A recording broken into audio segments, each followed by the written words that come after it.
souhaite la bienvenue à ce diplôme. Et je m'appelle Michael, je serai votre maître de cérémonie aujourd'hui. Nous avons concocté aujourd'hui un programme de courtes conférences et vidéos qui vous seront proposées par des spécialistes. Vous pouvez trouver le programme à la page 5 du livret qui vous a été distribué. Et je vous demanderai dès maintenant de couper vos téléphones portables ou de les mettre en mode avion, s'il vous plaît. Très bien. Alors, on va commencer par une vidéo de Steven Lepage, qui est guide accompagnateur, et qui va nous parler d'une visite guidée qui s'appelle les Acaniens, sur la trace des Acaniens, le tombeau d'Ulucate. Je vous laisse regarder cette vidéo, et moi, je vous retrouve juste après.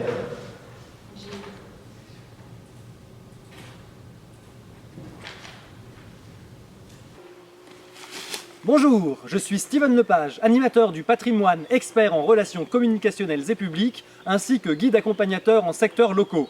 Je me trouve actuellement dans la forêt de Fromule, dans le parc naturel régional des Vosges du Nord, où se situait, au Xe siècle avant notre ère, Akana, capitale de la civilisation acanienne. Vous allez voir des extraits vidéo d'une visite guidée donnée en mars 2017 à l'occasion du Festival pour un temps sismique. Cette visite était donnée aux festivaliers ainsi qu'aux résidents de l'Abrapa, un hôpital de jour dont la cour se situe exactement là où a été découvert le tombeau d'Ulucate, célèbre seigneur acanien. Les visiteurs avaient reçu un petit livret explicatif et les extraits vidéo que vous allez voir seront accompagnés d'animations issues de ce livret. La qualité de l'archive laissant à désirer, la vidéo a été sous-titrée afin de faciliter votre compréhension. Avec des méthodes principalement de géologie, on peut voir avec la résonance électromagnétique des sols, les niveaux d'affaissement du terrain, les creux, etc. Et donc on a pu voir qu'il y avait donc la construction qui s'étendait, comme vous le voyez sur le plan, comme cela. On superpose les points du portail, de l'entrée du tombeau et de l'endroit où était situé le tombeau. On les superpose avec les trois étoiles qui forment la ceinture d'Orion, c'est-à-dire, comme vous pouvez le voir dans la page 3, Anizak, Anulam et Mintaka. On se rend compte que les trois sont à chaque fois parfaitement superposés. Aujourd'hui, les recherches sur la civilisation acanienne s'intensifient. La nature ici a repris ses droits, mais par endroits dans la forêt, on peut encore trouver des ruines de murs datant de la période acanienne. À Strasbourg, on pensait qu'il n'existait que le tombeau d'Ulucate. Mais les recherches récentes ont prouvé que tout un tas de bâtiments et de temples étaient construits dans cette ville. Comme vous pouvez le voir dans cette animation 3D, ces bâtiments à Strasbourg se superposent parfaitement avec les étoiles qui forment la constellation de la Petite Ourse. La civilisation acanienne nous réserve donc encore de belles surprises pour les années à venir. Et oui, cette civilisation méconnue ne manque pas de nous étonner. Il y a fort à parier qu'avec les découvertes récentes, eh bien, nous aurons certainement ces découvertes qui seront traitées par Steven Lepage prochainement, plus en profondeur. Et pour continuer dans la même veine, je vous propose d'accueillir Laurent Costier, qui est lui aussi guide touristique, et qui va nous parler d'une visite guidée qui a eu lieu cet automne sur la place Gutenberg de Strasbourg. Mesdames et messieurs, je vous demande d'accueillir Laurent Costier.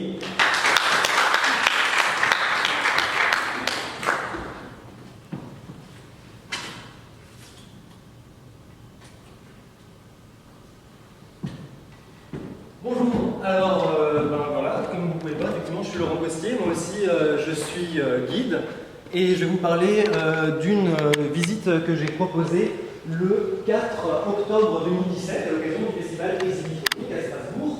Et c'était une visite guidée qui parlait de Johannes Gutenberg et de l'imprimerie à travers le prisme de Isabelle, Pedro et Blanca Molina, qui sont une famille qui aurait tenté à plusieurs fois d'assassiner Johannes Gutenberg suite à de sombres incidents familiaux. Et avant de vous laisser voir une captation de cette visite, j'aimerais juste ouvrir une petite parenthèse et dire qu'à quelques mois près, eh bien, cette visite s'intégrait parfaitement dans le programme culturel de Strasbourg, puisque, en effet, la ville met à l'honneur Gutenberg à l'occasion du 550e anniversaire de sa mort dans une série d'événements appelée 2018 Année Gutenberg. Alors, je vous laisse regarder cette vidéo et quant à moi, je vous souhaite une bonne continuation. Merci. Johannes Gutenberg évite l'assassinat de la même manière que Isabelle Molina et Pedro avaient réussi à éviter l'assassinat 40 ans plus tôt. Et donc Gutenberg, à ce moment-là, s'enfuit de Strasbourg, et entre 1444 et 1448, on n'a aucune trace de Johannes Gutenberg. Aucun historien ne sait ce qu'il a fait à ce moment-là, mais on imagine que du coup, il s'est caché, il a fui, il a eu peur pour sa vie, et ceci jusqu'en 1448, date à laquelle il retourne à Mayence. Et quand le bruit court que Johannes Gutenberg retourne à Mayence, alors les Molina vont décider de mettre un plan B à l'exécution. Ah, je me demande quel était ce plan B. Bon, pour la suite du programme, nous avons contacté Emmanuel de Brière, qui est membre du syndicat émérite de la Nouvelle Sémiotique et qui va nous donner une conférence analytique du projet Disque Rouge de Victor Dian. Alors, le syndicat émérite de la Nouvelle Sémiotique, c'est un organisme auquel Victor Dian a déjà fait appel récemment, ou en tout cas plusieurs fois, pour analyser ses œuvres. Mais je ne vous en dis pas plus car monsieur de Brière s'en chargera. Alors, je vous demande de faire un accueil chaleureux à Emmanuel de Brière.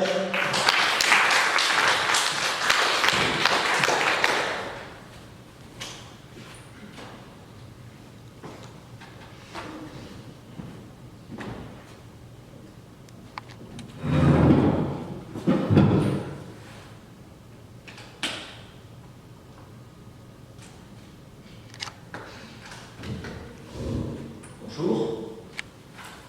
Donc effectivement, je m'appelle Emmanuel de Brière, je suis membre du SENS, le syndicat émérite de la Nouvelle Sémiotique, et je vais vous livrer une analyse subsidiaire d'un des travaux de Victor Dian qui est Disque Rouge. Alors, sans plus attendre, un petit peu d'histoire. Le SENS il a été fondé en 1987 par Laurent Giraud, linguiste et sémiologue, que vous pouvez voir ici, et SENS, comme je l'ai dit, c'est l'acronyme du syndicat émérite de la Nouvelle Sémiotique. Alors la volonté de Giraud était de mener à la connaissance du soi à travers des analyses spontanées, détaillées et subjectives. Et Giraud il a la conviction que tout a un ou plutôt plusieurs sens et qu'il peut les trouver, comme il l'explique dans sa phrase restée célèbre, l'interprétation est un vecteur continu, un vecteur linéaire continu du compendium sémiotique. Alors venons-en à Disque Rouge. Il s'agit d'un compte Instagram, donc vous pouvez voir ici quelques-unes des images. Un compte qui compile des photographies d'objets variés qui ont comme point commun qu'elles représentent absolument toutes, tous ces objets représentent un disque rouge. Alors le compte poste des photos aussi bien prises par Victor Dian que envoyées par ses abonnés, et actuellement les photographies sont au nombre de 242. Et si on étudie la courbe des likes en fonction des publications que vous pouvez voir ici, eh bien on arrive en moyenne à 11,02 likes par publication. Et ce nombre est loin d'être un nombre insignifiant parce que si on se rend aux coordonnées GPS 11 degrés nord, 02 degrés est, eh bien nous sommes en Afrique au nord du Bénin. Et si de ce point-là nous faisons 1102 km, c'est-à-dire 11,02 km vers le sud-est, nous nous retrouvons au Cameroun. Plus précisément, juste à l'est du mont Cameroun, dans la ville de Buea, juste devant le Mountain Hotel. Et là, peut-être coïncidence, et je ne pense pas, un des avis laissés sur Google à ce lieu, le Mountain Hotel, contient une photo d'une femme que vous voyez ici qui est attablée. Et sur cette table, on voit des bières de la marque 33 Export. Et la bière 33 Export, eh bien son logo, c'est un disque rouge. Alors, on peut maintenant s'intéresser aux différents termes disque et rouge. Qu'est-ce que disque, qu'est-ce que rouge? Alors, un disque, eh bien, ses sens sont nombreux. Il peut s'agir aussi bien d'un disque géométrique, micro-sillon, d'athlétisme, de kantienne, de stationnement, intervertébral, d'or ou encore solaire. On pourrait dire en fait que le disque, c'est l'illustration de la diversité et de la multiplicité. Quant au rouge, eh bien, c'est une couleur dont les symboliques sont nombreuses. Honneur, danger, puissance, passion, colère. En fait, selon le sémioticien et professeur à la Sorbonne Bernard Darras, le rouge est ce qu'il appelle un signal ambivalent. Une ambivalence que l'on retrouve d'ailleurs dans la symbolique du sang, qui est conjointement signal de vie et de mort. Alors au final, disque rouge, eh bien, c'est un travail sur le concept même de disque rouge. Qu'est-ce qu'un disque rouge? À partir de quand peut-on parler, ou ne peut-on plus parler de disque rouge? Quand un disque cesse-t-il d'être un disque et le rouge d'être rouge? Si par exemple, comme on peut le voir sur ces disques-là, celui en haut à gauche, eh bien on est d'accord, c'est un disque rouge. Mais celui en haut au milieu, est-il toujours disque rouge? Il a beaucoup de vide à l'intérieur. Quelle est la proportion de vide à partir de laquelle le disque ne sera plus un disque? Et ensuite, le troisième, par exemple, en haut à droite, eh bien, il est en relief. Peut-on toujours parler de disque? Les questions sont nombreuses, et on pourrait conclure en disant que disque rouge, c'est une expression de la diversité et une invitation à la réflexion sur le concept des choses. Voilà. Voilà, merci, je vous remercie beaucoup de votre attention et à bientôt.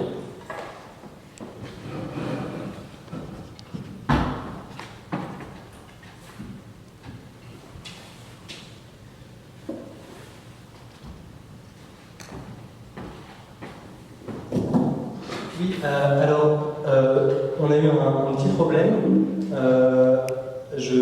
On était censé accueillir Léo qui devait nous parler de la performance N'écoutez pas les silences. Et malheureusement, il n'a pas pu être présent. Du coup, il nous a envoyé une vidéo qui sera à mettre à la place de son intervention. Donc, il vient de nous l'envoyer. Je vous laisse la regarder. Et nous, on se retrouve tout de suite après ça.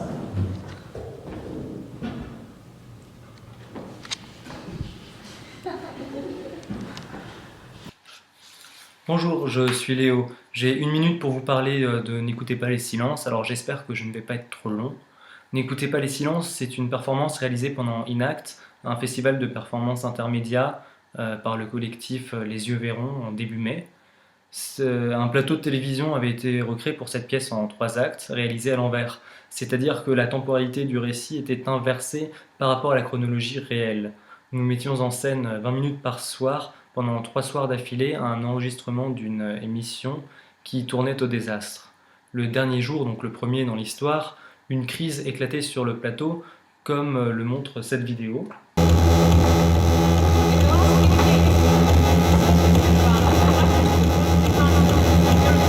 Le deuxième jour, qui reste le deuxième, quel que soit le sens, la situation se calmait peu à peu. Et le premier jour, donc le dernier du récit, elle laissait place à un silence oppressant et gênant. Sur scène, j'étais à la régie, derrière le mélangeur vidéo, la table de mix et le jeu d'orgue. C'est moi qui décidais quand et quoi enregistrer et ce qui serait montré sur l'un de nos écrans. Les moments de crise étaient signifiés à l'audio par une musique techno-bruitiste et déconstruite que j'interprétais en direct, comme vous pouvez l'entendre sur cette vidéo.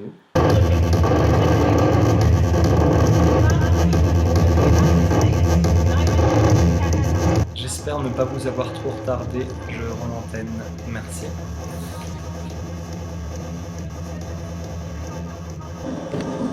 Il n'y a pas de souci, mon cher Léo, vous ne nous retardez pas du tout, peut-être à peine. Bon, ça tombe bien que vous évoquiez l'aspect sonore de cette performance, Léo, car la musique, eh bien, le son, c'est la spécialité de notre prochain intervenant.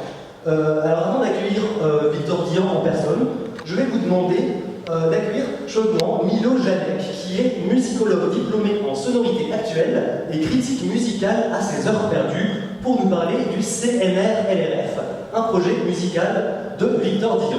Mesdames et messieurs, Milo Janek.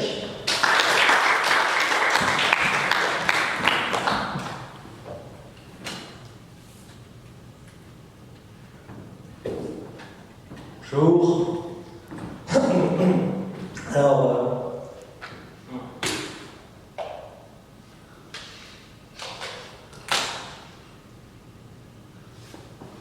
je m'appelle Milo Janek. Comme c'est inscrit sur vos livrets, je devais à la base parler de 2 projets musicaux qui sont Banana Slugs et le CNRLF. Malheureusement, par manque de temps, je vais juste me focaliser sur le second projet. Donc le CNRLF, pour Centre National de Recherche du Logiciel Rosfluo, qui est un logiciel qui a été créé, comme vous le voyez, par Signcube en 2008, Signcube qui est compositeur et programmateur. Et donc, alors, je vais juste mettre ça, mais pas très fort, pour que vous puissiez le voir en action. Donc, le CNRLF, c'est, on va dire, une exploration en binôme du logiciel Sapling, un logiciel, comme vous le voyez, qui est plutôt minimaliste. Il permet de jouer simultanément jusqu'à 4 boucles issues de samples, 1, 2, 3, 4, de modifier leur vitesse, leur durée, leur volume, de rajouter de l'aléatoire au sein de ces variables. Et on peut dire que malgré l'aspect minimaliste de ce logiciel, eh bien, le CNRLF, Victor et Maxime, arrive à dépasser ces contraintes de production et il en résulte finalement une ambiance parfois planante, parfois plus rythmée, parfois même oppressante.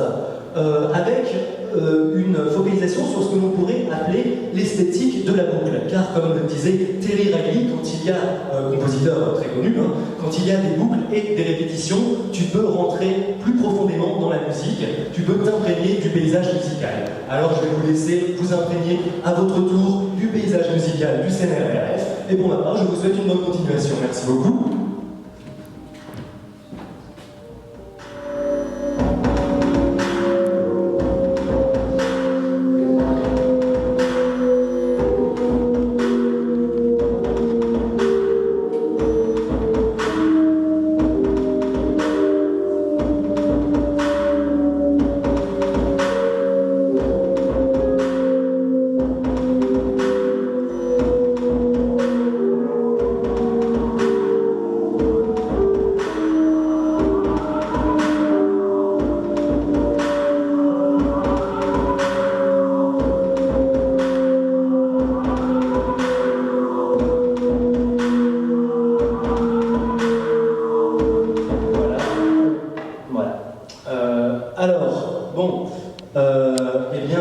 On peut déjà saluer Maxime Matz, un des collaborateurs effectivement, qui est dans la salle.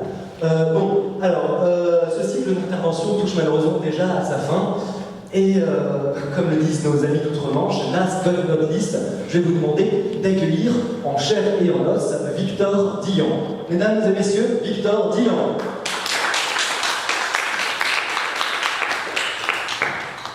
Victor Dian. J'ai l'impression qu'il ne sait pas que c'est à lui. Je vais aller le chercher. Pour ma part, je vous souhaite une bonne continuation. J'espère que ce programme vous aura donné entière satisfaction. Et bien, à bientôt. Victor. Victor.